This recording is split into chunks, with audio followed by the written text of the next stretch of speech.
Welcome to my channel புது சமையல்.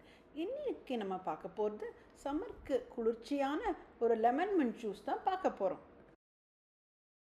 இதற்கு தேவையான பொருட்கள் 1 cup lemon juice, 2 cup sugar, 1 cup water. நீங்கள் சக்கரை மூழ்கிற அளவு தண்ணி ஊற்றிக்கலாம். அப்புறம் ஒரு பிஞ்ச் ஆஃப் சால்ட், ஜீரக பொடி ஒரு அரை ஸ்பூன், நல்லா வாஷ் பண்ண ஒரு மீடியம் சைஸ் புதினா கட்டு எடுத்துக்கங்க. முதல்ல ஒரு பாத்திரத்தில் சர்க்கரையை நம்ம 2 கப் சொல்லியிருக்கோம்ல, அதை போட்டுக்கங்க.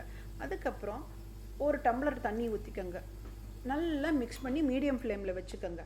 சர்க்கரை நல்லா கரைஞ்சிடணும். நல்லா கரைஞ்சி நுரைச்சி வர மாதிரி இருக்கும்.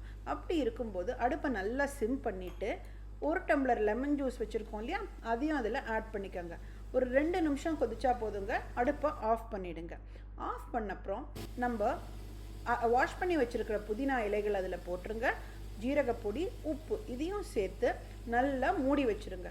ஒரு 1 hour இல்லை ஒரு 1.5 hours கழிச்சு நல்லா ஆறிடும். ஆறினப்புறம் இது நல்லா ஒரு கலக்கிட்டு வடிகட்டி எடுத்துக்கோங்க. இப்போ நம்ம லெமன் மின்ட் ஸ்குவாஷ் ரெடி ஆகிடுச்சு. இது நம்ம தேவையான அளவு எடுத்துக்கிட்டு தேவையான அளவு தண்ணி, ஐஸ் க்யூப்ஸ் போட்டுட்டு இந்த சம்மருக்கு ஏற்ற சில்லான லெமன் மின்ட் ஜூஸை குடிச்சு பாருங்கள். நீங்களும் இதை ட்ரை பண்ணி பார்த்துட்டு சொல்லுங்கள். இதை ட்ரை பண்ணி பார்த்துட்டு உங்கள் ஃபீட்பேக்கை கமெண்ட்ஸில் போடுங்க. இந்த வீடியோ உங்களுக்கு பிடிச்சிருந்துன்னா லைக் பண்ணுங்கள், ஷேர் பண்ணுங்கள், மறக்காமல் நம்ம சேனலுக்கு சப்ஸ்கிரைப் பண்ணுங்கள்.